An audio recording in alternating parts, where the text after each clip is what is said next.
Hello, YouTube.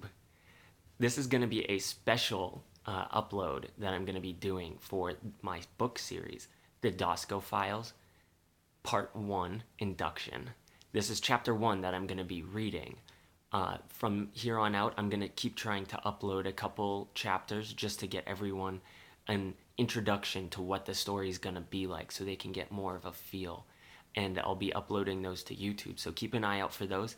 Subscribe and all that business, and I hope you guys enjoy it. Leave some feedback and some comments. Note on the rating for this book, obviously the book hasn't been rated by anyone yet.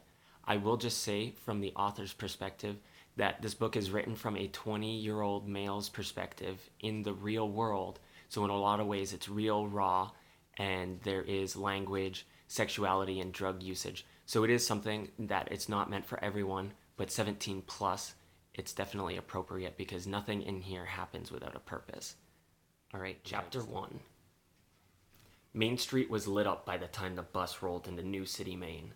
This far north of Boston, not too many people were aboard the Greyhound, which was fine by me. While you could meet some of the coolest people, you could also meet some of the craziest too. A risk I didn't feel like taking today. While waiting for a bus in Port Authority one time in New York City, this French-Canadian kid told me a story of how a man tweaked on a bus and killed his seatmate. Not only that, he decapitated and then started to eat the other, and no one said anything. That about killed my desire to travel, even if it had a ring of an urban legend. Eventually, the threat of decapitation lost out to my desire, my need to travel. I decided to try moving on again, and I knew after 3 years of avoiding it, I was finally going to go to Maine. Which is how I ended up here. Although New City isn't one of those classic Maine coastal towns, at least off the Atlantic, it is surrounded on 3 sides by 2 rivers and a lake. It also has that homey, journey has ended, far northern feel. It was only the beginning of September, yet already the night felt cool, and the air had the early scent of impending autumn. It smelled terrific. I was looking forward to seeing the famous Maine Falls. I didn't know if the leaves had started to change color yet, as it was dark, but I figured fall was still a month away.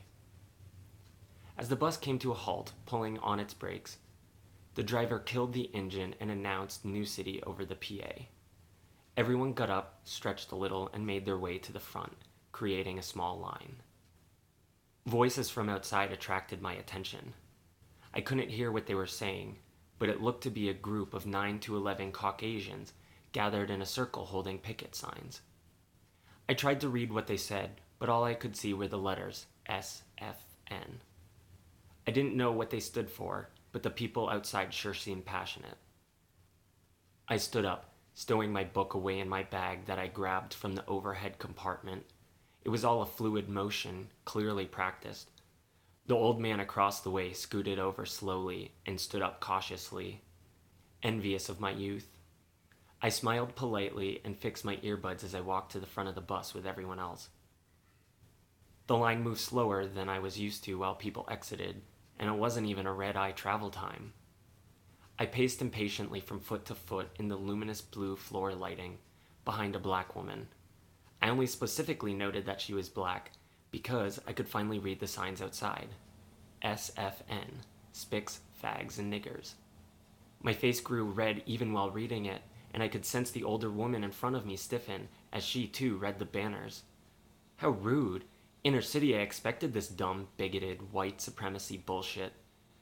I had really hoped to get away from all that religious nonsense when I moved here, though. I shook my head.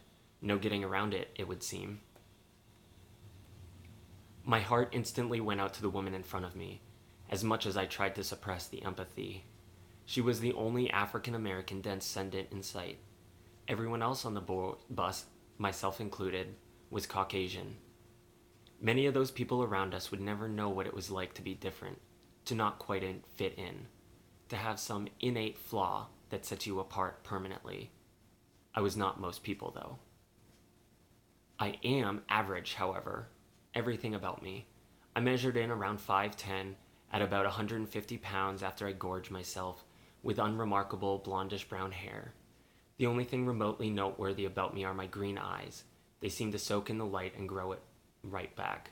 My friends back home used to joke and say I had glow-in-the-dark eyes. Of course I don't, but no more of them anyway. All that was in the past. Even if I appeared average, that didn't mean I had to act that way too.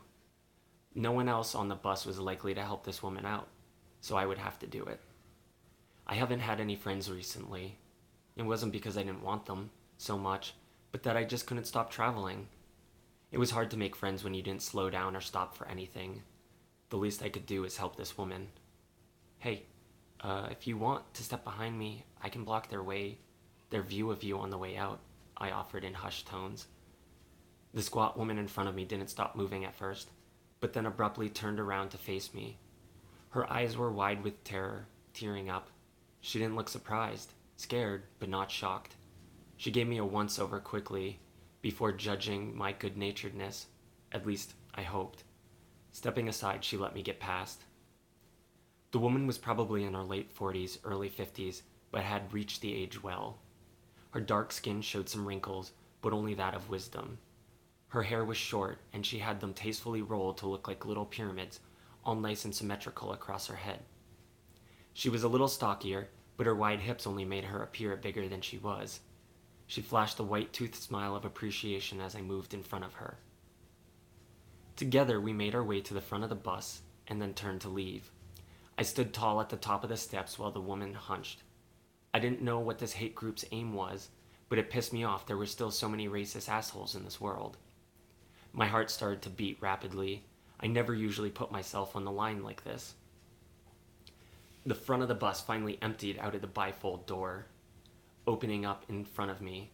I didn't rush as I descended the stairs. I needed the woman to keep up pace naturally behind me. As was habit, I evaluated my surroundings and took in possible escape routes, all without missing a beat or giving away what I was doing. I had been doing this a while. The large group was all gathered around the old bus stop sign not far across the street. The bus had pulled up to the left curb because the road was a one-way and didn't look highly used. "We ain't got no room for no spics, fags, and niggas," one man yelled, his mouth full of holes. As a group, they began to glide towards us. I realized that the woman and I were the two last people to get off. Only the old man behind us, still hobbling off the big vehicle, was left. The group was definitely growing closer, but their movements were dance-like, slow from practice. There were two possible exits, either end of the one-way street. However, behind the bus, the way we came, I could see a few people in the shadows, probably more of their lackeys watching and acting as backup. "Go back to your kind," a woman shrieked, drawing attention to the woman and I. We had been spotted. I wheeled around, pissed off. I went to glare at the one who spoke, but there were 3 or 4 possible women it could have come from. Seeing their snarling faces staring back at me made me feel distinctly uneasy. Sweat started to trickle down the side of my face, despite the lack of any real warmth.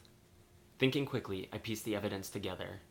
It seemed highly unlikely that this crowd of people would gather on some random September night, just hoping that someone they hated would come to town. Coupled with the fact that the woman behind me wasn't truly fazed by the hate groups present, I would say that this was planned. Either she knew it would happen or had highly suspected.